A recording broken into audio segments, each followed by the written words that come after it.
Hello all, welcome to Up the Poshcast, the Poshcast made by the fans for the fans. Grab yourself a drink, put your feet up and listen in. And by the way, there could be some strong language. Hello everybody and welcome back to Up the Poshcast. It's the international break and so we have an extra special episode today. My name is Charlie and I'm joined by usual hosts Ashley and Lodz, and we have a very special guest, Iain Crawford, minority owner of Peterborough United, who will be talking a bit about his position on the board of directors, the Posh women's team and more. I'll first start off with asking you, how are you, Iain? I'm good, Charlie. Thank you. Very good. Obviously, a little bit of a disappointing result for the women's team this afternoon, but we can't win all the local derbies, eh? Yeah. So obviously, you're not as vocal on social media as Dara, for example. So for the Posh fans watching this that don't necessarily know a huge amount about you, tell me about your role at the club and what your sort of day-to-day involvement is. So, well, first of all, I don't think there's anybody can be as vocal as him. I mean, he outdoes Elon Musk and Donald Trump most of the time. So my role at the club is quite straightforward. I got involved with Posh. I've been a Posh fan for many years, as you can probably tell by the dulcet tones. I'm not a local, so I moved down here in 2004. Something like that. I've been here about 20 years now, and started following Peterborough immediately just because they were my local team, and I've been a football fan for years, and it just kind of grew. And in the Dara years, as it were, the football has always been good to watch. So, and just through business, I got to know Dara, and we became really good friends. We have quite a lot of business interests together now, and he was making some changes within the football club about 12, 18 months ago, and asked me if I'd be interested in getting involved. It was kind of a no-brainer. I mean, it wasn't a cheap deal, but it was a no-brainer for me as a Posh fan, and to get the opportunity to be a little bit more involved, it was always something I wanted to do. My involvement with the club, really, I suppose it's considerably less than Dara's, let's put it that way, because he obviously has a very intrinsic part to play within the football club. But as Dara said on many occasions, and as I've reiterated from time to time, we have a fabulous management team within the football club. And I'm not just talking about Darren and Scarfy and the lads in the football side of it. I'm talking in the non-football side of it. So finance, CEO, marketing, sales, commercial, ticketing, etc. We have I would say, one of, if not the best in class for our league across nearly all the positions. So it's not like some of the other businesses that I'm involved in or that Dara's involved in where I have to be involved on a day-to-day basis. That's not the case. My involvement is that if there's ever a discussion to be had or there's some advice needed, I'm always there. I have a couple of projects within the football club that are my responsibility that I'm looking after. Posh Women obviously is one of them because there's never been a director of the football club had any real input or involvement. And whilst, again, my involvement's not day-to-day, because obviously Sam's the GM and he looks after that, it's nice, I feel, for the women's team to have a director who has some form of responsibility for them because, as I say, they've never had it. And it's a part of the game, it's a part of football in general that's growing. So I think it needs some attention, it needs some support. So that's part of my role. And then other things that I'm involved with is to do with the training ground and projects surrounding that and other bits and pieces that we're working on. Some I can speak about, some I can't. But day to day, I have very little involvement, to be honest. But that's simply because there's no need for me to be involved because the people that run the football club do it very, very well. Yeah, I mean, you spoke about you've sort of been around in the director's fold for 12, 18 months. What would you say have been your best moments of your time as a director? I know it's not been a massively long time, but it's been a very good year and a half to be a Peterborough United supporter. I'm very fortunate, Charlie, that I became a director officially. I think the paperwork and everything got signed off in very early January. The transfer of the deal took place in December, but the time Companies House changes it all and everything goes through. It was early January, it got signed off. In that time, I've sat in the Royal Box at Wembley and watched my team lift a trophy. I've seen us absolutely decimate one of our local rivals 5-0 in a beautiful midweek evening. I've seen us decimate them 6-1 just a Saturday or so ago. I've seen some fantastic football. Some of the young talent that we have, both last season and some have moved on, but also again this year.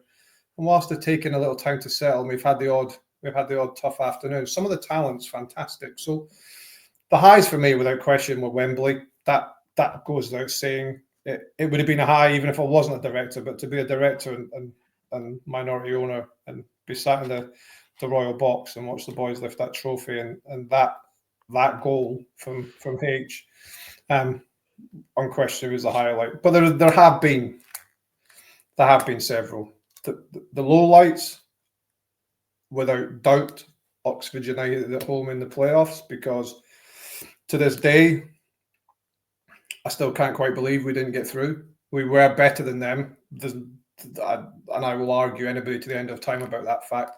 We were better than them. We just didn't take our chances. We made a couple of silly mistakes, and ultimately it cost us. I genuinely believe had we beaten Oxford, we'd have won the playoff final and been in the championship this season. Ian, that's a good point about the playoffs. Is obviously 2 years running now. Obviously, we've not had the best of luck, let's say. Yeah. Do you think, how big are the fortunes for the football club if we were to get promoted, in terms of like holding on to players and extending contracts and things like that? I mean, I don't get involved in that per se. That's Dee's job. He does it fabulously well and has done for many years. But obviously, I get to understand the ramifications of promotion or non-promotion and what it means. I can't say categorically, but if I was a betting man, I would be saying that had we got promoted last season, we wouldn't have lost. Harrison would have stayed, almost definitely. He'd have stayed as captain, signed a greatly improved contract and stayed with us. It's highly likely Josh Knight would have stayed. Ronnie, I think, was always destined to leave, unfortunately. That was an agreement, a gentleman's agreement between the chairman and Ronnie, and as he always does, the chairman stuck to it, and Ronnie got his move. But the other people we've lost in the summer, I don't think we would have lost. And had we retained them with some of the talent that we've got coming through, and we would have unquestionably added to that in the summer. I'd have been very confident we've stayed up. When you look at what Oxford have done since they've got promoted, and they didn't, in my opinion, they haven't strengthened or changed the team massively. They've added some players in there that are decent, but they also lost a couple of the good players as well. So to answer the question, probably far quicker than I have, we wouldn't have lost half of the players we did. We'd be in a very different team had we stayed up, or had we got up rather, and I would have been extremely confident that we'd have supplemented our place in the championship. We'd have been near the bottom. Let's not kid ourselves on about that. We wouldn't have been challenging for the playoffs and the championship or anything like that, but I think we would have avoided relegation, steadied ourselves in the championship, and then over the next 2 or 3 years started to build upon that. So, and to be honest, I went into that game, the game away at Oxford, I probably half expected us not to win that. I don't know why. I just had a feeling. The players started that game for the first 20 minutes thinking about the fact they turned us over a few weeks previously.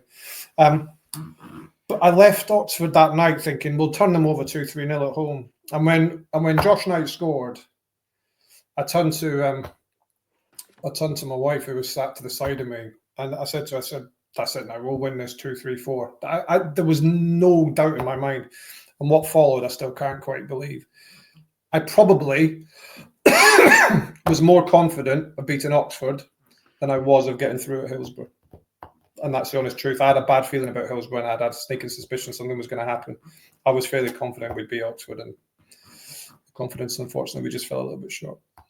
Yeah, I guess that came from just how dominant that team was last season. And a big cog of that dominant team in the first half of last season was Peter Keogh. So obviously it would be remiss of me to assume that you'll be able to give us all the inside details of the negotiations. But it was always a question of would he come back in the summer if we'd been promoted? Do you think that would have been a possibility? I think it's a possibility. Yeah, I don't think I think the question would have been asked for sure. We tried in January. We tried, and Kyoso for all his, he became a little bit of a Posh fan, the boy, and he'd have happily come back. There's no doubt about that either. But Rotherham just made life very difficult. Let's just put it like that. Yeah. Obviously, a big positive point of recent weeks is James Dornelly getting the call up to the England squad. I saw something that you posted on Twitter after the Cambridgeshire derby that there was a bit of a scuffle in the halfway at half time in the tunnel.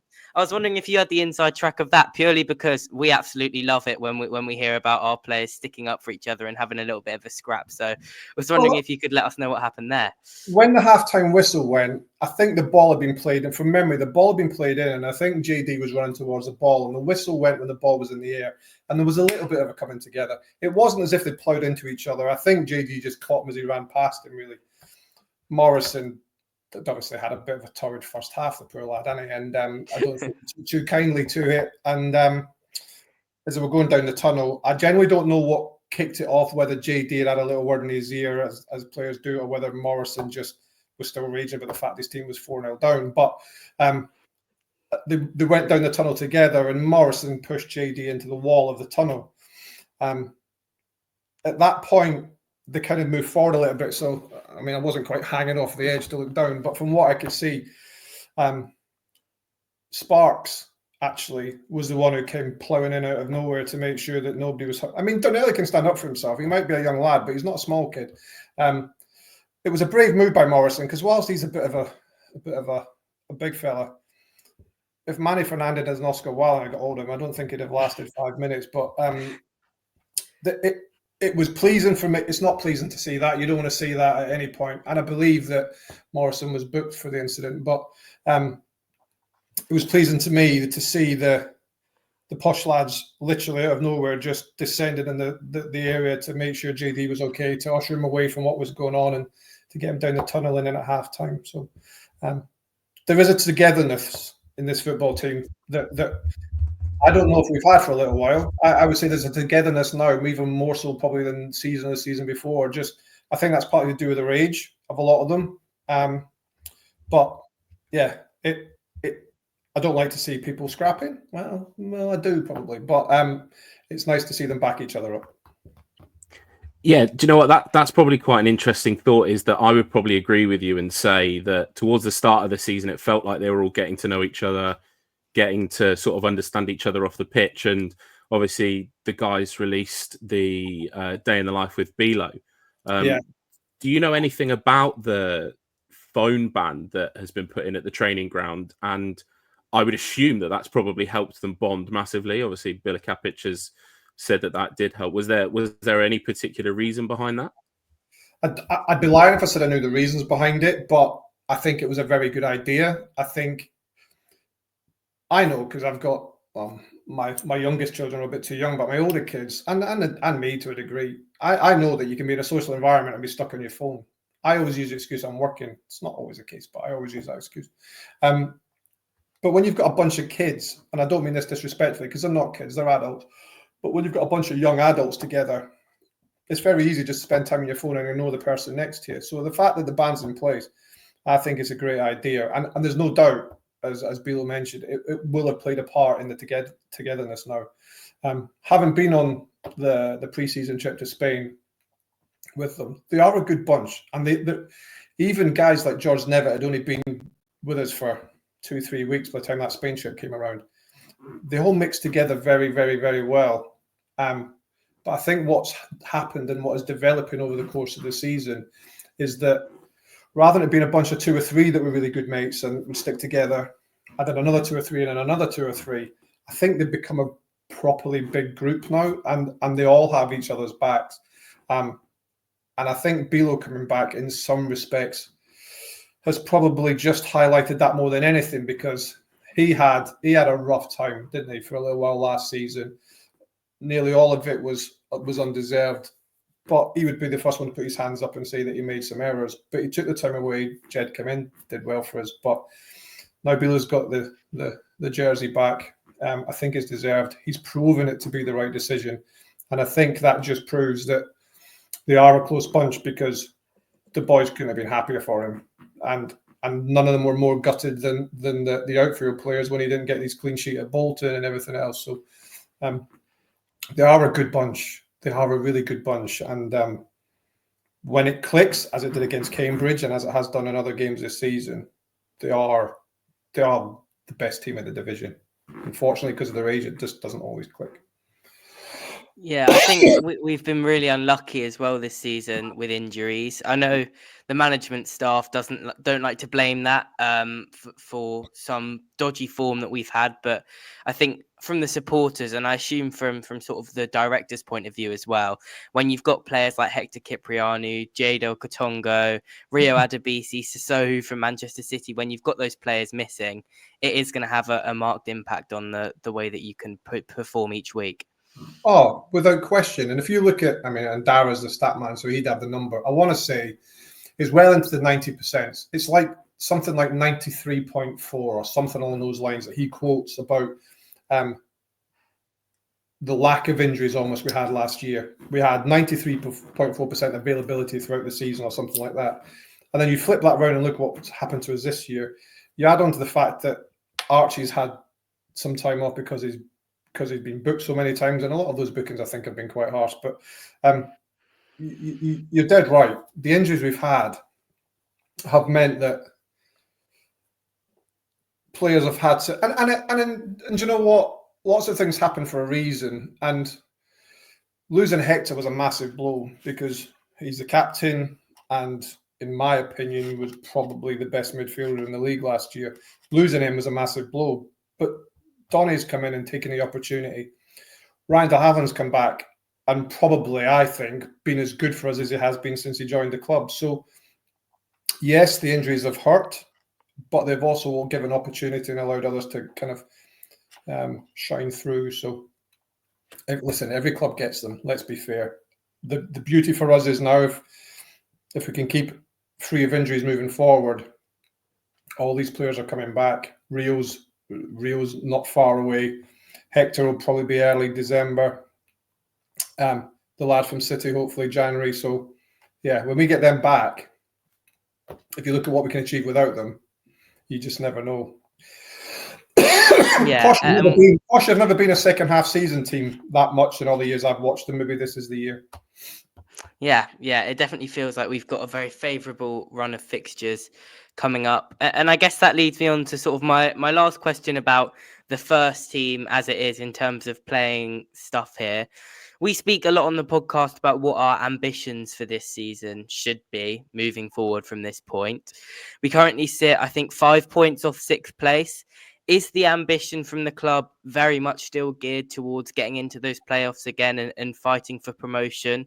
Or has that ambition sort of been brought down since we started the season in the way that we have?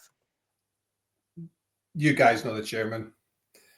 They wouldn't be allowed to be altered just because we've had a couple of bad results and a few injuries. There's never been a doubt amongst the directors, amongst the management, amongst the players even that we won't be right in the mix come April, May time. And I genuinely think that will be the case. I'm very hopeful that once we get all the players back and you look at how we can perform without them, I genuinely think that there's an outside chance that we could still be in the mix for an automatic, because we could go on a run. The fixtures are in our favour now, and we could go on a run. Yeah, listen, Birmingham are a good side. Wickham, as much as they're not my favourite team by any stretch, I've had a fabulous start to the season. Wrexham do what Wrexham do very, very well. Stockport have done very well. There are some really good sides in our league, but if we play to the absolute best of our potential and the best of our ability, there isn't a single team, and I include Birmingham in this, that will match us. So there's no reason why we can't be right in the mix for an auto, but very, very much top 6 is very much the plan. And that's never deviated, not once. Iain, the January transfer window is obviously coming up. Do you have any idea whether we're planning on strengthening the squad? Do we believe that it's strong enough to reach automatics as it currently is? I know Ferguson said he's after one position. Is that a replacement for someone we could potentially lose, or is that literally just to strengthen what we've currently got? My understanding is that the position we're after is to strengthen, not to replace. But of course, with the way we've with the way certain individuals have played this season and the press that they're getting, January sometimes can be silly season for money because people have, I don't know, they could be sitting on the verge of playoffs in a certain league and they'll throw a load of money at it because they want to get themselves up. I mean, if you're a team that's in and around the playoffs of the championship, the money involved in getting to the promised land is ridiculous. So to fire out 5-6 million quid on a player that you feel will get you up there is nothing. Coventry kind of had a little bit of a dabble with F1 last year, but Dara had made a promise to the gaffer that he wasn't going to take any of his team away. So the deal was done, but obviously we got F1 back. But I mean, if somebody comes in with silly money, as much as we would like to say, well, we can't sell him, and the intention is very much not to sell anyone. We want to keep everybody we've got because we want to have a go again. If somebody comes in and offers us a telephone number, then we have to consider it. But Dara's always given Darren almost the last say. As directors, we don't override that.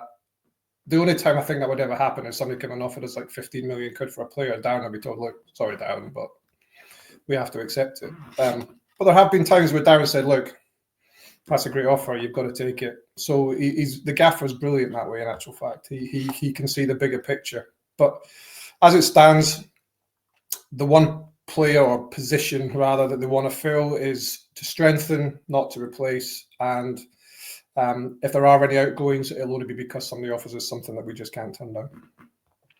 Yeah, so we'll move on from sort of the playing squad as it currently is. And you mentioned that you work on a couple of projects. The Posh Women is one that obviously we'll touch on later, because I think that's one that especially Ash has a lot of questions about. I think it's something that our viewership would be really interested in. It's not something we've covered massively on the podcast so far, but you spoke about other projects that you're working on at the minute. I was wondering, you said some have to stay behind closed doors, but I was wondering if there's any that you can shed a bit of light on. Well, the only one I can really probably tell you more about would be that we're trying to, we've commenced a project that involves increasing the land we have at the training ground and giving it a bit of an overhaul and, what would be the word?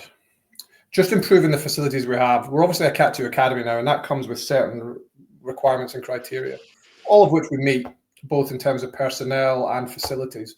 But we want to improve them.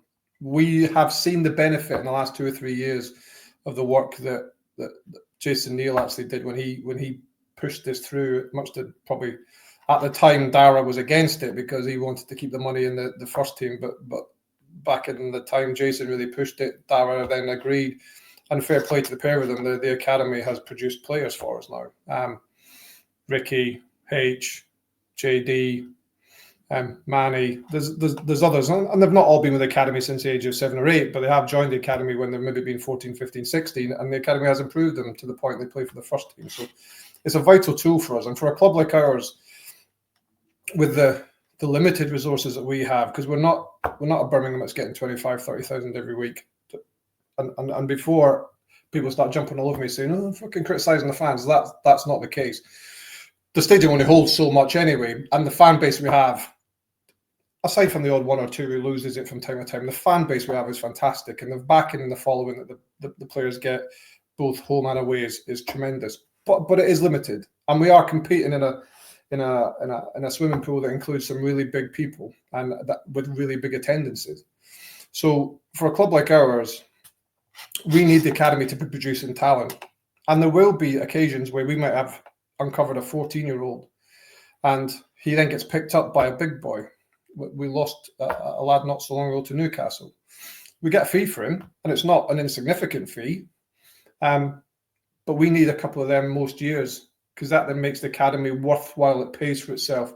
And then anything on top of that, and if they can break through like JD has now and made it into the men's elite squad, fantastic. So the academy is a vital component of the football club, and so we just want to improve the layer of it. We want to maybe see if we can work on giving the first team its own actual training area, and so they're not necessarily mixing with all the academy, etc. So that's not going to be a quick fix. Probably won't even be the next season. It's going to take us a little while, but that's something that we're working on, and it's just another step along the road for the football club, just improving itself and improving the facilities it has. And with a Cat 2 status, and if you can improve the facilities, it's far easier to attract the best talent. Iain, when we think about, I'm just looking at the squad, and obviously there's been quite a lot of talk about Luka Mendonca, hasn't there? Yeah. How does the club go about finding somebody like that and then integrating them into the academy? So the club has 2 or 3 people who are responsible for overseeing academy recruitment, and I happen to know a little bit about this because my son's one of them. And there's a team. I think there's about 2 or 3. I think there's 3 of them now. And their responsibility is they oversee a network of scouts. Now, these scouts work for nothing more than travel expenses in most cases. And they travel all the local areas. So it tends to be Cambridgeshire, Northamptonshire, going old school here, Huntingdonshire, North Norfolk, the very north tip of London, etc. And kind of, if you take Peterborough and we to draw a circle of about a 65, 70-mile radius, it includes that. So it does include places like Nottingham, Derby, etc. And not always so easy there because you're competing against some big hitters. But those scouts tirelessly, every weekend, midweek when there's the opportunity, will go and watch proper low-level grassroots, starting at under 8s, under 9s upwards. What they will do is they will then feed the information back into the guys at the academy, and then one of them ordinarily will then go and meet the scout and go and watch said 1, 2, 3 lads and watch them play. If they feel it's worthwhile, they'll then get invited to the academy to come and join in a couple of training sessions, and they'll be monitored by the lead phase coaches, the coaching staff of the individual age groups, and the recruitment team. They will then have a meeting.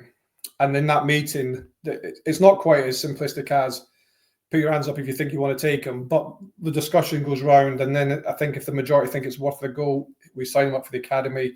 And then it's down to the coaching staff to work with the talent that individual has.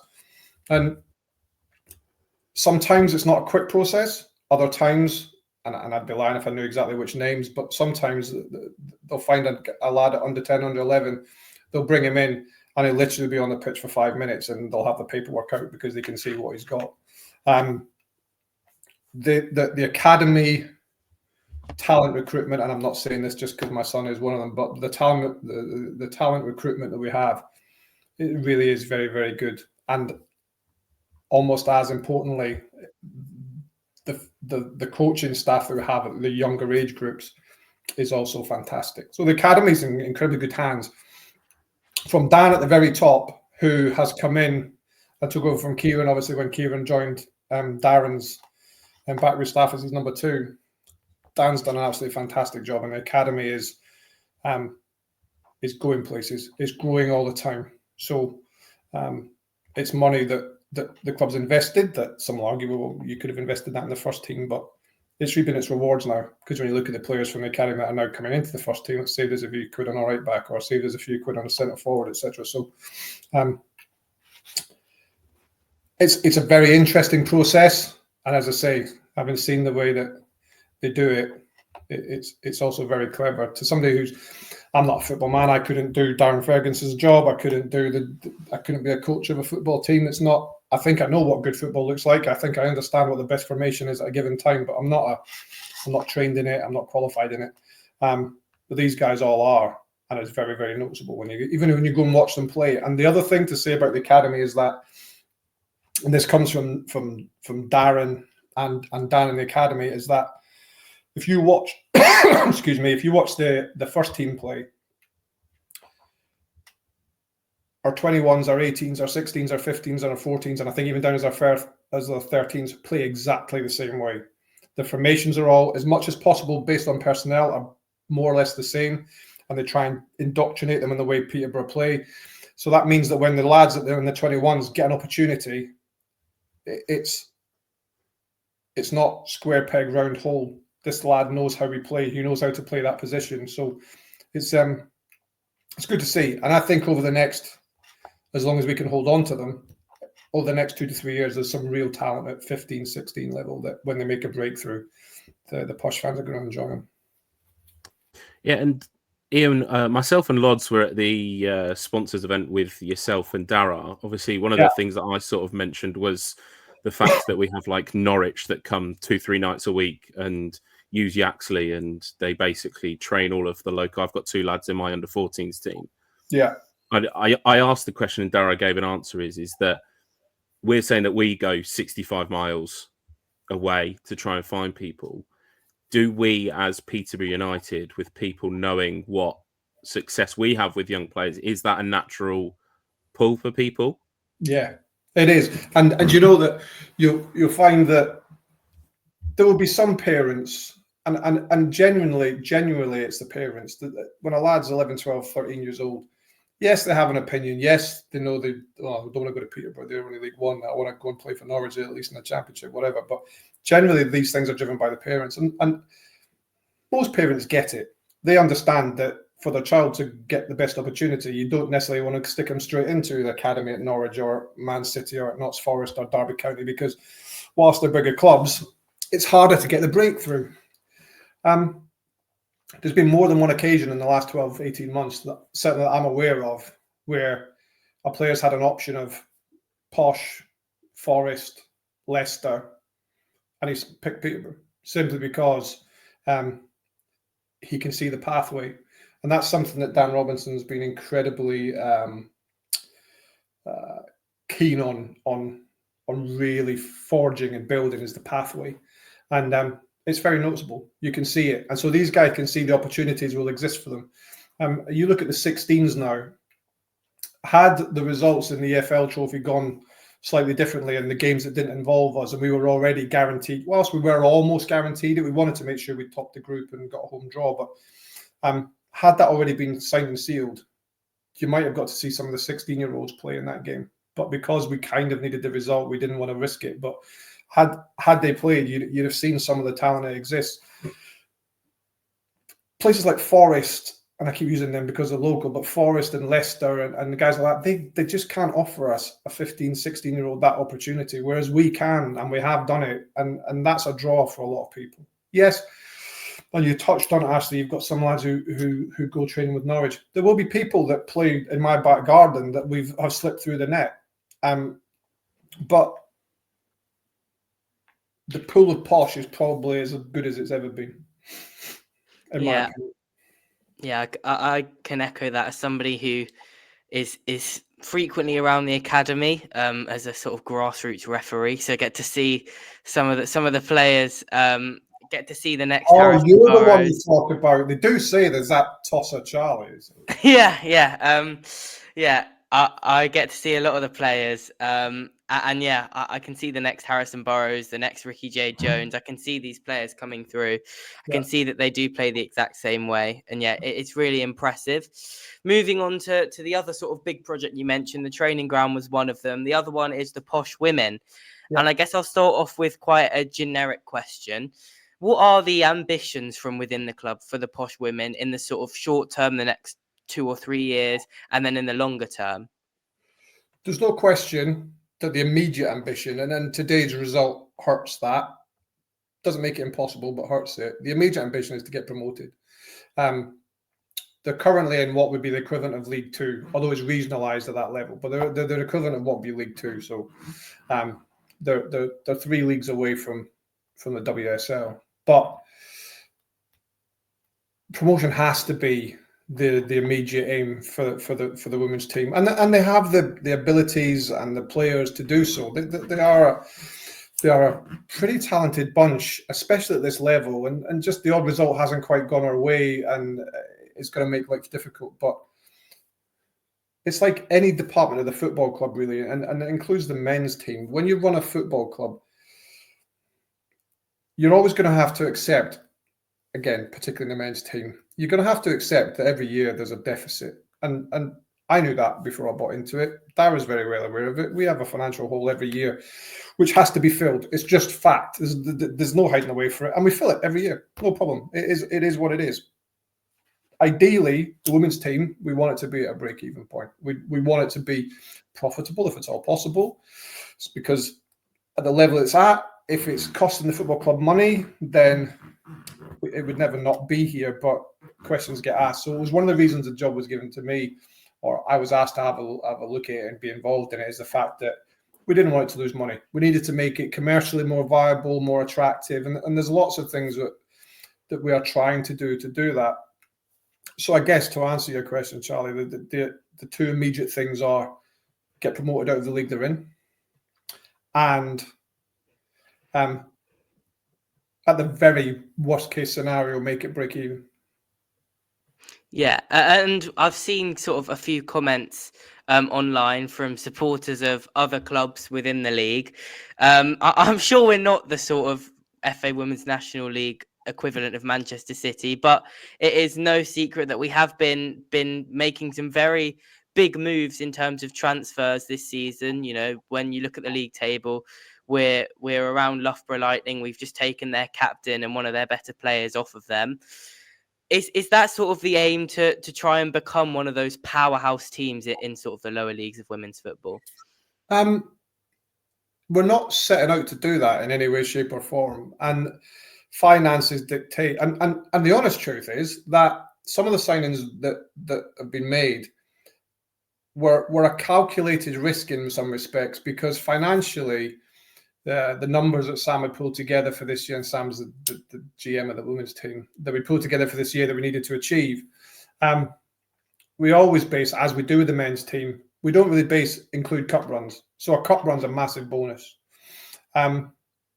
We saw the draw came out for the Women's FA Cup, and we got a home tie against a team from a league above, but we knew the prize money for getting through, what that would be. So we took a calculated risk. I'd have probably got my ass kicked by the chairman had we lost that penalty shootout, because it would have taken us from a little profitable to not. But that's how we've managed to do that. So I have read a few things about Posh becoming the next Man City of women's football. That's nonsense. I mean, these ladies have made the move to us because they see the ambition within the football club. That's the first thing. And because, particularly in the case of Hayley, who came from Notts Forest, was that she wanted game time. She was part of the Forest squad in the 16-17, but wasn't a regular starter for them. And Forest, as I said, I think I touched on with you guys when we were speaking before we started, are a little bit of an anomaly. They're only one league above Peterborough, but they're romping that league. They'll be back into the ladies' championship next season. They've got an annual budget for the women's team of well over £1 million. The women are all full time. That just doesn't happen. That you only really become full time in women's football when you reach the championship.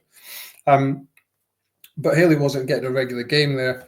Sam and I don't know if it was George or Jake, but one of the management team met with her and kind of sold her on Peterborough, and she was more than happy to join. And you'd have seen today, because I think you were all there, that you can see that she's played at a higher level. We brought her in as a centre half. She played most of today at right wing, but still, she had their fullback most of the game. The final ball wasn't always just what she wanted, but she's definitely a different level. And Kaylee, who came on, unfortunately, excuse me, logistics meant that she missed the kickoff because she got stuck in a horrendous traffic jam. But when she comes on and when she gets fully integrated, she'll make a big difference. So, yes, we are strengthening. We knew we needed to strengthen. We knew that we had a team capable of competing.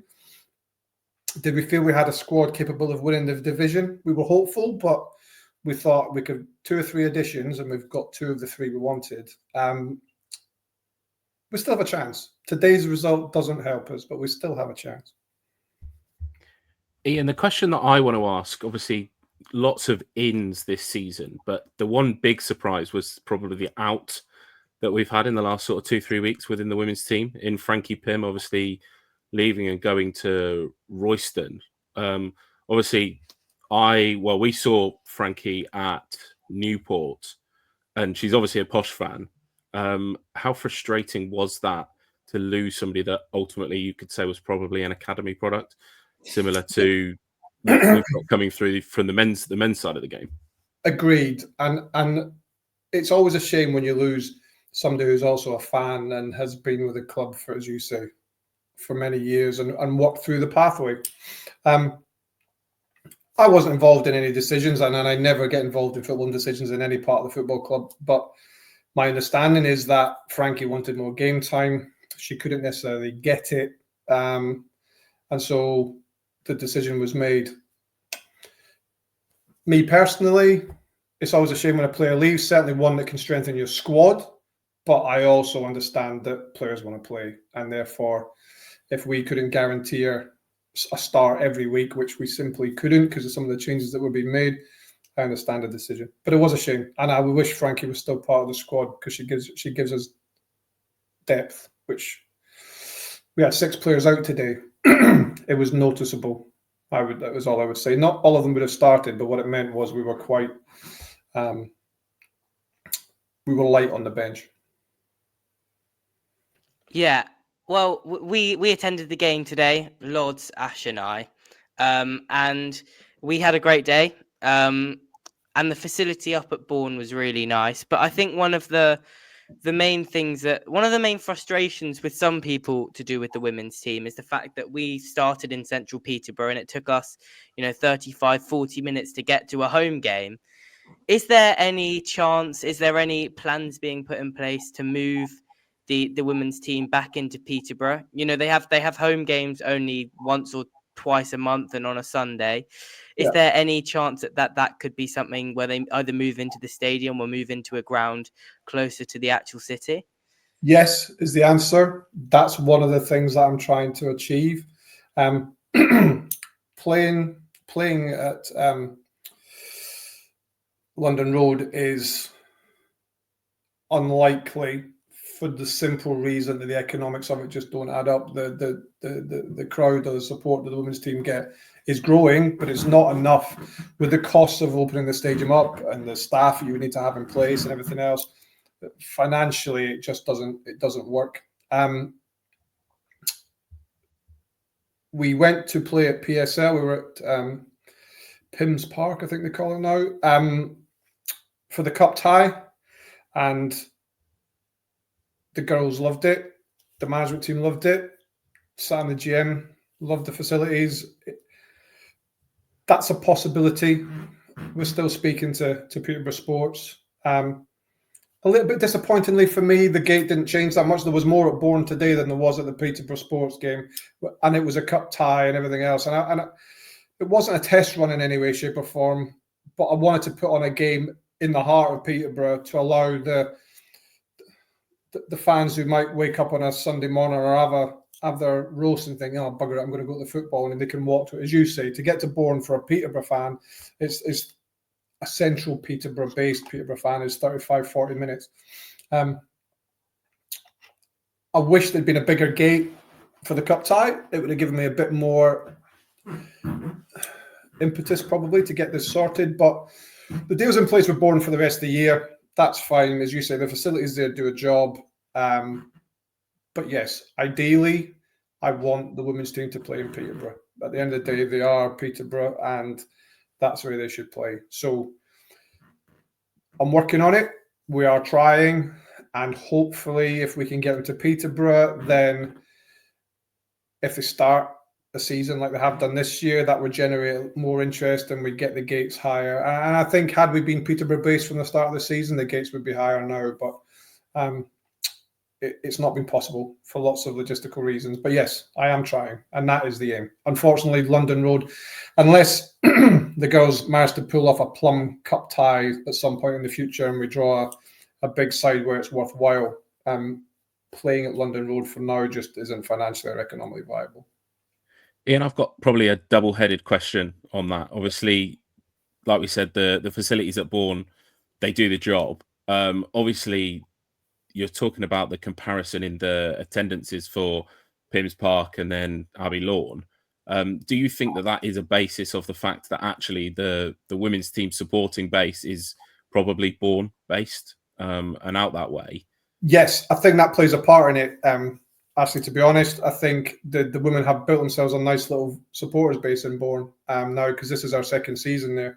And despite today's result, the women win far, far more games than they lose, and they generally score a lot of goals as well. So I think they have built a following, and there's another little core group of supporters that are involved from Urban Penguin, the main sponsor, and friends and family of both the sponsor and the players. But today,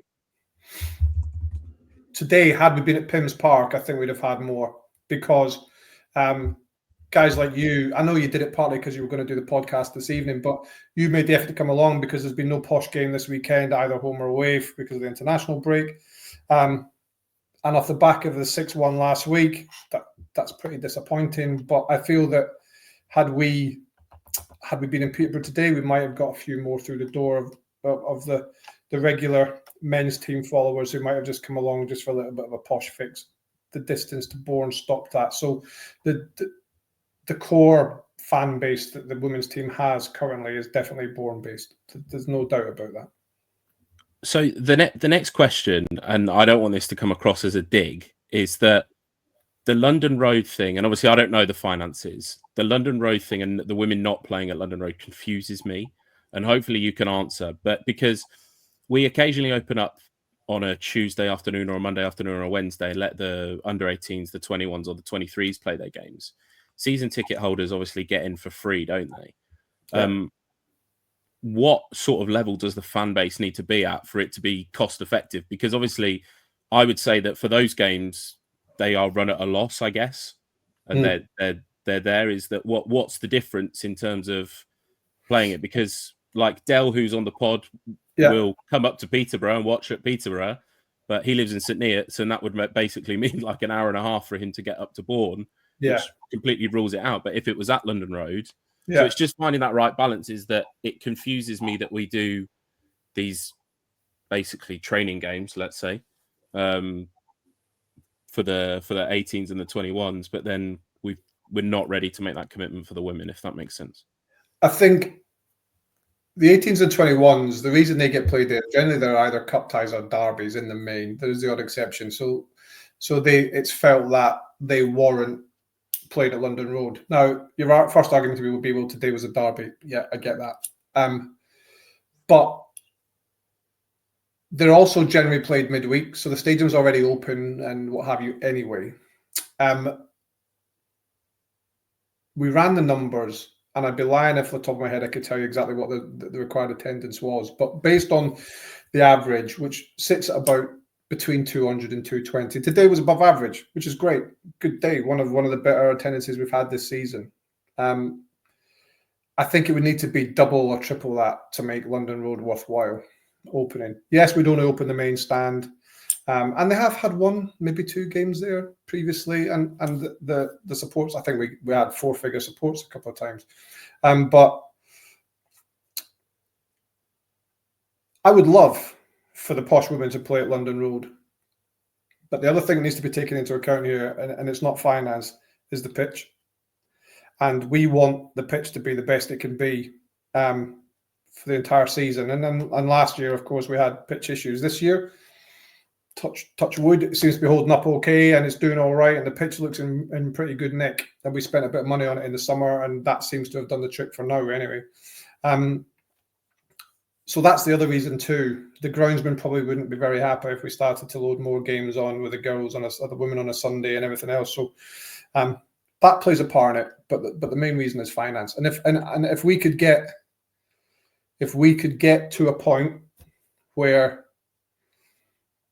we're averaging 400 or 500, gives me an argument to sit in a board meeting and say, look, we're at 400 or 500 and we haven't been at London Road. If we can get in London Road, I reckon we could add another 200-300 and start to get 1,000 people in the door. Then that's when I have an opportunity. For now, I know that the board would reject it if I tried to do it, because we have run the numbers. We've crunched them several times, actually. It just doesn't add up, unfortunately. Ashley mentioned that me and him were at the sponsors event just before the season started, and you asked the room if there's anyone that can sort of do what they can in terms of buying some of the sponsorship packages for the women's team. Yep. Is there sort of like a message? What is it that you would want from Posh fans if they could do one thing to help support the women's team? What is it that you would be requiring from them? Since that day, actually, to be fair, Sam and his team have managed to secure quite a lot of extra sponsorship, which has helped. It's helped. It has played a factor in us bringing in the extra players. Whilst the cup tie and the prize money has been the significant factor, the increased sponsorship has. All I would ask is that if anybody wants, and the other thing to say is, as with the men's team, actually, what you can get for in terms of value by sponsoring any of the Peterborough United sides is it's not overly expensive. Now that sounds like a really daft thing to say in today's climate when everything's kind of costs a fortune. But to sponsor the Posh Women it doesn't cost a lot of money. We're not talking thousands of pounds. But at our level and at that level, being a match sponsor for £400 or sponsoring one of the few women that don't have an away kit or a home kit sponsor, and I think there's going to be only 4 now left, a couple of £100, that makes a massive difference. And then whilst it doesn't seem like a lot of money, when you're at that level where the Posh women's team is, an extra £1,000, £2,000, £3,000 in a season makes a huge difference. And therefore, for us to get Posh Women where I feel they rightfully should be, and where Peterborough United as a football club would like to see their women's team, anything that anybody wants to put in terms of a sponsorship or whatever form that may take will be welcome with open arms. And we want to grow the women's team. The men, Alex and the lads in the commercial team, do an incredible job. And I know that on Twitter, there was a period, especially when they're announcing it over when the transfer window was open, and they make an announcement and we've got another sponsor, and the entire supporter base goes into an absolute freaking meltdown because, oh, brilliant, we've got a new sponsor for the for the men's changing room. Can he play right back? Do you know what I mean? And I get that happens from time to time. I know it winds a lot of people up, but it's testament to the job they do. If we could just get a little bit of that in the women's team and get some of what they've got, the women's team will kick on. The commercial side of it and the sponsorship and the money raised goes straight into the team.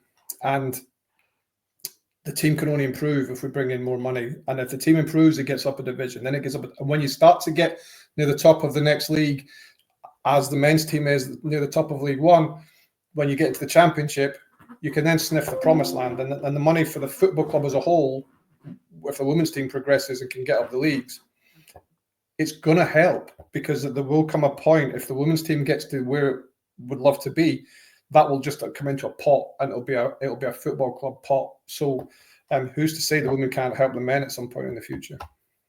Yeah, I think that's, that would be an immensely proud thing for most of the Posh fans, to have a women's team that is in sort of the top 2 divisions in that women's championship.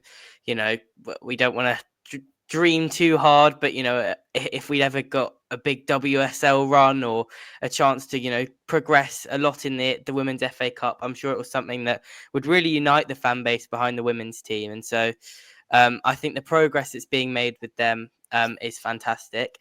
It would be remiss of us as a podcast to not preview next week's Peterborough United game. Have to do it at the end of every episode. We've got Reading at home.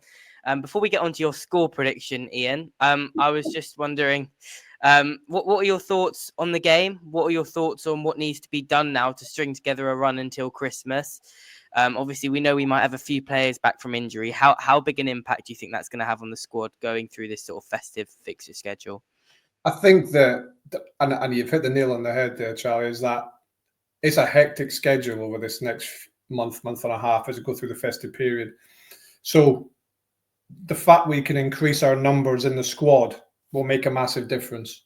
Yes, some of those guys will come in and possibly take a starting 11 shirt kind of as soon as they're up to match fitness, but just the squad in general being bigger makes that run of games not easy in terms of the opposition, but easier to deal with, because you're not down to the bare bones where we have been at certain points this season.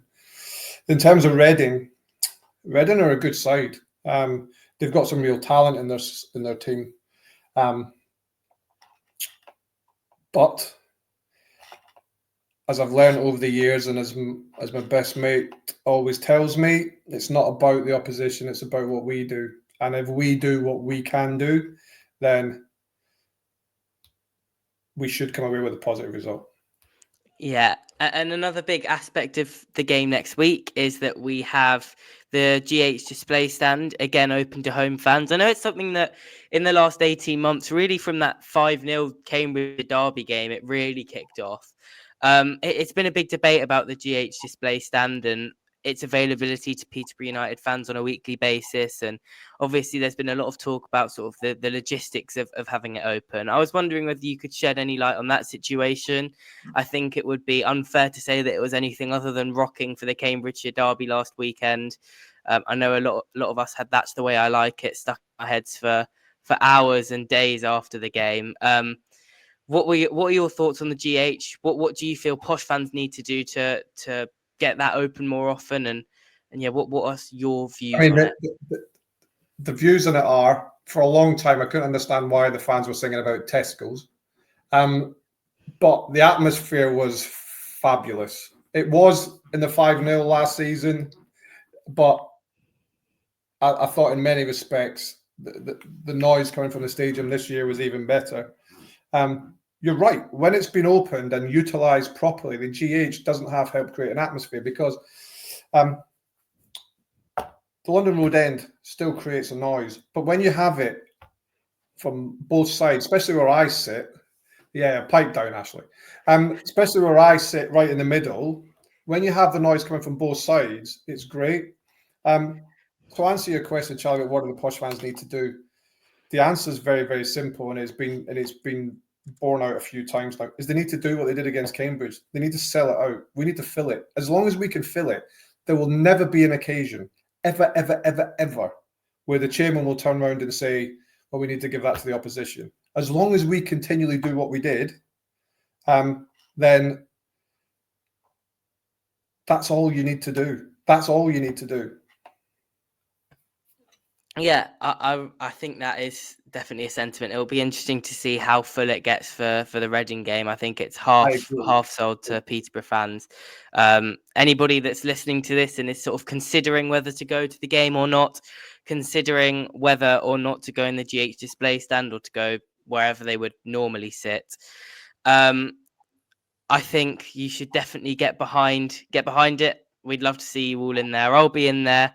I'm sure lots of Poshcast crew will be in there as well, and hopefully it'll be a really good atmosphere on Saturday. So, Iain, we'll talk about your score prediction now. We always ask our guests for score predictions. I know some people hate them, but we're going to really push you on that. If you could give a score prediction for the Reading game next Saturday, and also give us your player that you think will be guaranteed to score a goal.